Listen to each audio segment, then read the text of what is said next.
بسم الله الرحمن الرحيم. السلام عليكم، ازيكم يا اهلاويه؟ عاملين ايه؟ معاكم نصر. يلا كده يا اهلاويه، دعمونا واشتركوا في القناه.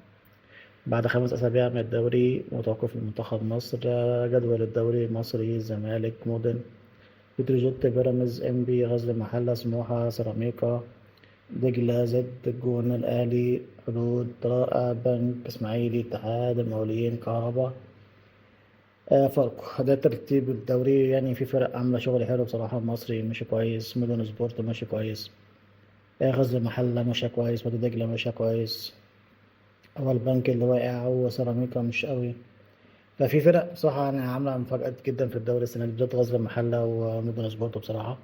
وادي دجلة يعني فاهم، الأهلي طبعا وحش، الزمالك وحش، بيراميدز وحش، يعني مهما كان بيكسبوا ولا بيعملوا، بس برضه مش هم اللي احنا عارفينهم.